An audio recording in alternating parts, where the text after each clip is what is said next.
Welcome into Palmetto Sports Daily. It is Wednesday, but it is also National Girls and Women in Sports Day, so we're celebrating the day for all of the women and girls in this industry. I'm the only girl on the show today, but you know what? I love it. It's great. I love this show. I love talking sports with all of you guys. So I thought I would start out, our conversation today just talking a little bit about some of the women in sports that, we've looked up to or we've appreciated over time.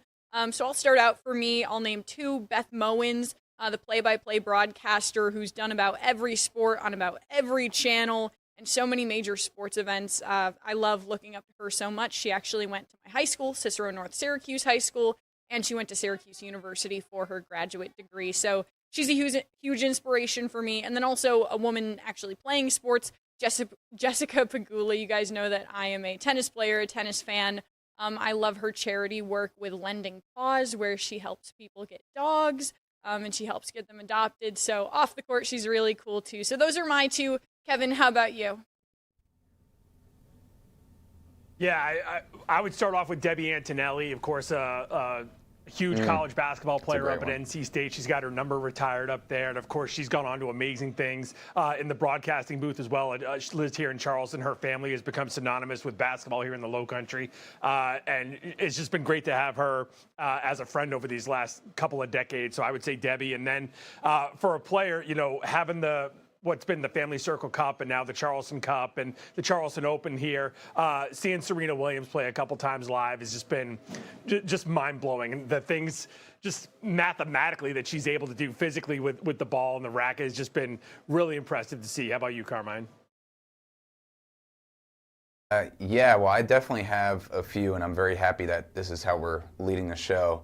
Laura Rutledge at ESPN. I used to work at ESPN. She was so kind and nice. And also, I love that video that recently came out of her running from, I believe it was doing sideline interviews to the set to host the halftime show.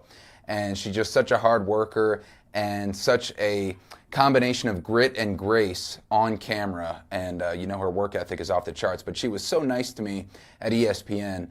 I definitely want to point her out. I also want to applaud everyone in the boxes here because all four of our sports departments have at least one woman working currently in the sports department, so that's pretty awesome.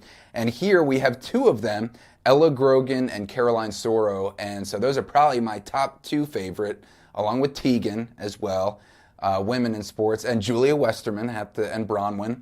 But I want to shout out our two women in sports here because just incredible for their age and where they're at in the top 40 market. For Caroline, recently earning the Kansas Association of Broadcasters Sports Feature of the Year.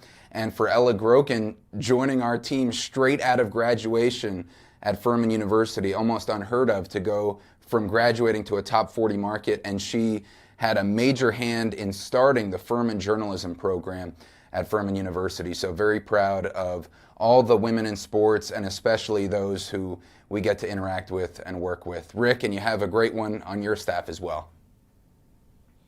Yes, Julia Westerman doing a great job for us. And Teagan, happy Girls and Women in Sports Day.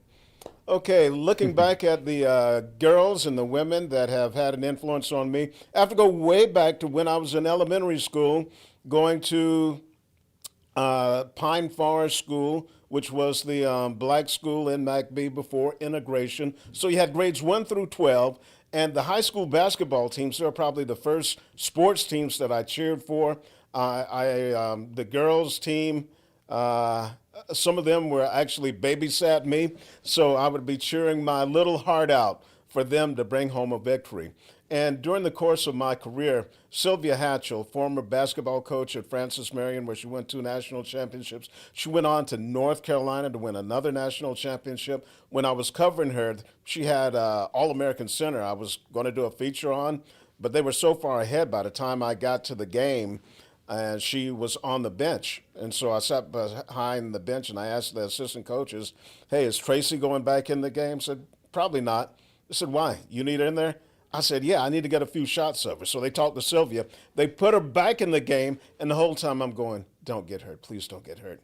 She didn't get hurt, and it was a great feature. And then, of course, Dawn Staley. What she has done here at the University of South Carolina, incredible, because I remember going to games where we would call the crowds, the MCI crowd, family and friends, and to see it loaded to the rafters with passionate fans and 3 national championships, just an unbelievable job. So, yeah, those are some of my favorites. Teagan. Awesome. Well, I'm so glad that you guys have given me even more women to look into in this industry, to learn about them. Also, in our sports department here, we're an all-female sports department. Jill Schumacher, our sports reporter, just started a couple of months ago. So really great to see so many more women getting into the industry, and hopefully we can inspire some more. But we're going to talk some basketball now, some women's basketball, of course, sticking with the theme of the day. Coastal Carolina getting ready to take on Arkansas State tonight. The gals are coming off of a loss to Troy last Friday. But, they found a little bit more chemistry in that game. Kristen Williams continuing to dominate from the three-point line. And then also Tessa Grady and a couple of the freshmen on this team have really stepped up. So Coastal is getting ready to take on, a bit of a tougher Ark State team. They're a little bit higher in the SBC standings. And Coastal has been struggling this season in Sunbelt play. So they're looking for that road win tonight. How about the Gamecocks, Rick? Oh, yeah, the USC women. Yeah, they are, they're coming off a nice road win, and now they're going to have a 2-game homestand. They're going to be going against Mississippi State on tomorrow night, and Coach Staley would not tell us if Tania Latson and Agat McCure would be playing because they sat out the previous game with some leg injuries. She said, hey, we'll have to wait until the latest injury report comes out, which will be tonight. And, of course, we got Gamecock softball starting up tomorrow, the 12th-ranked Gamecocks going against 19th-ranked Virginia Tech in the opening game of the Gamecock Invitational. And, of course, South Carolina coming off a fantastic season last year, 44-17. They were a top national seed, came within 1 game of making it to the College World Series. They've got, she's got some good returning players, including Ariana Rhodey, who set the single-season home run record for the Gamecocks. But head coach Ashley Chastain Woodard said, okay, that was last year. It was great, but it's time for us now to write our new chapter. Really excited. I think you can feel the momentum. I think sometimes when you do certain things and you get the program in a certain place, there's no looking back. So I do think that last year and everything that we accomplished last year is definitely bleeding into what's to come for this year in this team. As a coach, you don't want them to feel like they have to live up to last year's team, but to be able to create their own identity and almost build on the legacy that we left last year with last year's group. Okay, she also has 14 new players, and she says the team is going to have more power this year. So I'm looking forward to see them in action starting tomorrow. Teagan? Yeah, great to see that we're getting more towards softball season. And Carmine, I know a Clemson softball program younger. I think they're 5, 6 years old now. They haven't been around all that long, but how are they preparing for the season? Yeah, like you said, Teagan, just 7 years, and they have reached the super regionals of the NCAA tournament 3 times, but no College World Series appearances. So that's the main thing on the mind of Coach John Rittman and all the returning players. They lost Reese Basinger, which was the ACC Pitcher of the Year last year. So she graduated, moved on, but they're still ranked top 15 in the country. They're returning young talent like ACC Freshman of the Year last season, Macy Cintron, and adding some new talent as well. But they were just 1 run away. Not even 1 game away. I mean, very similar to the Gamecocks women, just 1 run away from making the College World Series, which would have been their first one in program history. And they weren't just 1 run away from any team, 1 run away from beating Texas, the eventual national champion in the Super Regional. So close, and that slight disappointment, but really mainly a heartbreak of coming up 1 run short, is fueling them for this season. I think them being in the championship game just showed like what we're capable of, and that could have been us. And I think we have a great shot this year at going far. We did leave some loose ends last year, and I know us returners were like really excited to get back so we can prove that we still have more in the tank. I feel like our program's done a lot in such a short amount of time, and so like we're so grateful to be able to be a part of that, especially like how young we are and how fresh this team is, I feel like. And so I'm just excited to get on the field to prove that we have more. And that will start in a tournament in Florida. First game tomorrow against Southeast Louisiana State, which is a pretty good softball team as well. Then they have a ranked matchup against Oregon and some big opponents coming throughout the weekend on top of that. We have much more to come as well. We're going to talk to we're preview some men's basketball teams, and then also football signing day for the Gamecocks and Tigers in just a minute.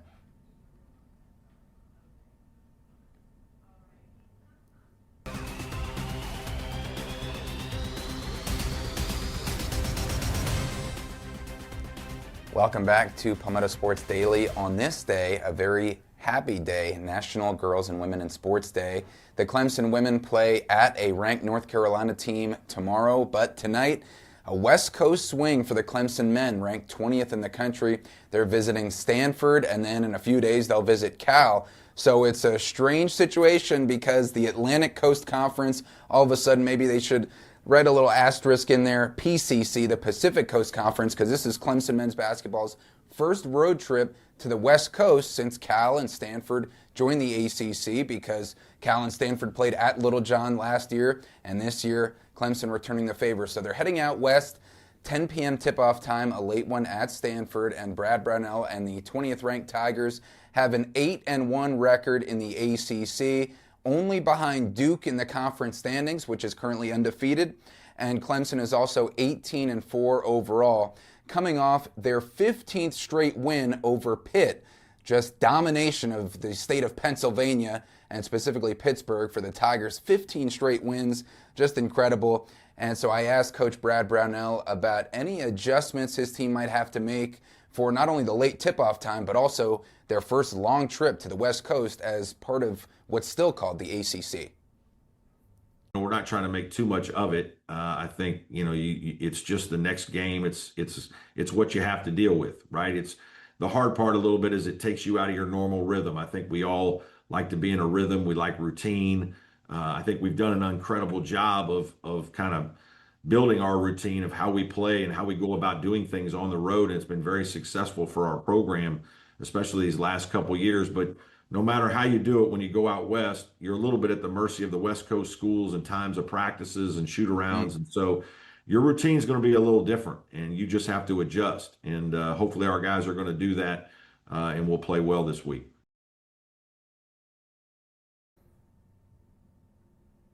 On paper, you would have to pencil in a win for Clemson in this matchup because, like I said, they're second place in the ACC with an 8-1 conference record. Stanford down toward the bottom with a 3-6 conference record.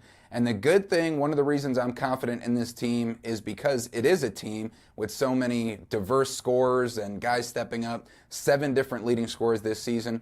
But also, Teagan, defense travels all the way even to the West Coast. So Brad Brownell and the team, second place in the ACC, only giving up around 64 points per game, and they just smother these opponents, get them so uncomfortable, slow the pace to a grinding halt. So I'm thinking 2 wins for Clemson, but we'll have to see with all those adjustments on the West Coast. Yeah, I mean, definitely on paper it looks like that, but of course the change in routine can have its effects. I know that something Justin Gray, the head coach of Coastal Carolina men's basketball, has talked about is, when they're on the road, they find a little bit more consistency, honestly, than when they're at home. Because when they're on the road, the coaches are controlling everything these players are doing. They're controlling when they eat, when they watch film.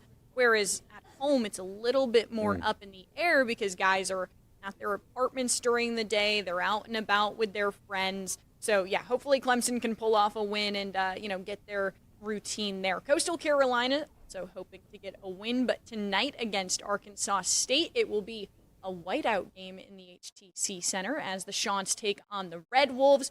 And the Chants are 14-10 on the year. It's their best season since the 2021 to 2022 season. And, fans have really been biting into this team. They've been really excited all year. The games have been full. A very different story than 2 years ago when I first started covering this team, and it was the season split between Cliff Ellis and Benny Moss after he retired. But Coastal Carolina has Rashid Jones, A.J. Dantzler, Josh Beadle. Those have been the three guys all season making a huge difference. Dantzler had 32 points against their last opponent. So hoping that he's going to be a big playmaker again in this one. And if the Chants keep going on this path, they can set themselves up really well for this Sun Belt tournament, something they have not been able to do the last couple of years. Now, Kevin, I know outside of college basketball, we have a little bit of NBA news, so tell us a little bit about that.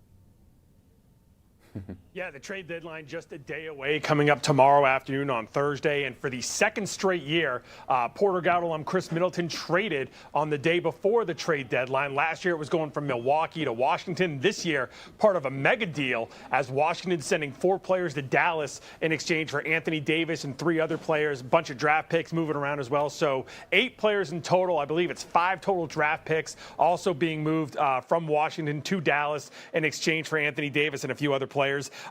So basically Middleton played one season, the end of last season and the beginning of this season with the Wizards. Not his best numbers that he's put up, just a little over 10 points, almost 4 rebounds, a little over 3 assists per game, as he's in the final year of what was a 3-year, $102 million contract. He will be a free agent coming up when this season ends. Not sure if he intends to keep playing or if he's looking to wind things down. This is, I believe, his 14th year in the league. He's 35 years old. Almost 35 years old. So it's been a great career for Middleton. I'm not sure if there's another stop coming for him after Dallas. Obviously, he was kind of put into this trade just to make the numbers work salary-wise, because his $33 million and Anthony Davis's big contract, those kind of line up a little bit better than most others. So that's pretty much the main reason he's on the move. I'm not really sure if he's going to be part of any playoff push here. Dallas in 12th place in the West right now. So he might just be biding his time in Dallas before he decides what he's going to do next season. But part of what's been an amazing career, including an NBA championship, Olympic gold medal for the Porter Gaud alum Chris Middleton. We've got college football to talk about after this break, so we will see you then.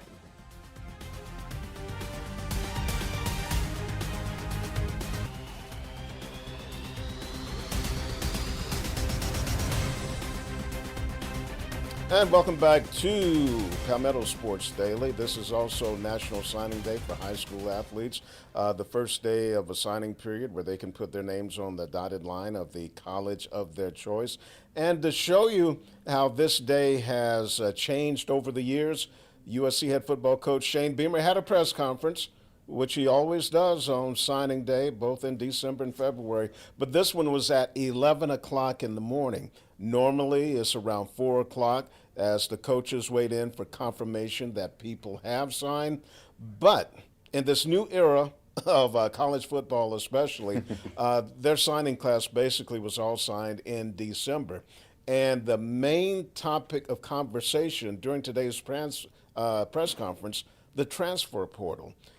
Shane said that they were meeting some of their goals, their areas of need. The offensive line added some running backs, but they wanted to get older. And he used as an example Indiana, this season's national champion. They were one of the older teams in the country. Vanderbilt. So following that model, here's what Shane had to say about the transfer portal. I was just meeting with some of the older guys on our team this morning and talking about that I knew, and I've said this before to you guys, I knew we were going to be better in 2024 than people thought on the outside because we had so much veteran leadership, older guys coming back. And it's certainly something that we always want to do. And there's no question about it. We've definitely gotten older. I mean, you look at the people that we signed in the portal, they're not just older guys, but they've got a lot of production. They've played a lot of football. They have a ton of experience. They've been through battles. And we didn't have enough of that last year. We've certainly increased that and wanted to be very aggressive in trying to get not just older guys, but certainly production. And we've definitely gotten older. And Shane says the high school football players will still be their main priority when they talk about recruiting. He says during the last 2 weeks of the month of January, he was in 11 different states visiting 31 high schools, recruiting high school athletes. Carmine. Yeah, I was listening to the Shane Beamer press conference too, and I couldn't believe he said 43 transfer portal visits in a 14-day span.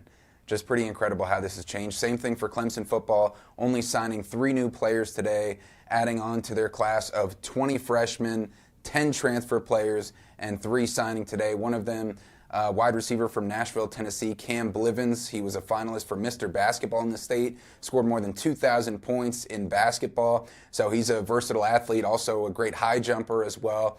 And Andy Berberija, the first junior college signee ever for Clemson football, straight from junior college to Clemson. He was a first-team All-American in junior college. And this was an interesting one as well. Keel McGriff, who is a wide receiver out of Gainesville, Florida, and his father and grandfather, both all SEC wide receivers at Florida.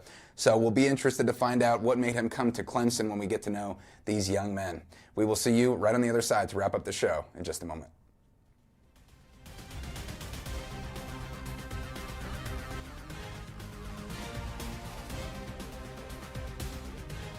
Welcome back to Palmetto Sports Daily. We're going to wrap things up here on National Girls and Women in Sports Day. I know we started the show talking about some of our favorite women and girls in the sport, whether it be in the booth or on the field. So I just want to leave any of the gals watching this with one last piece of advice. If you are not finding opportunities in the field, create them yourself. Reach out to teams, reach out to broadcasters, ask questions, create your own opportunities. Anyway, if you have any questions, feel free to reach out to me. But have a great day, and we will see you tomorrow.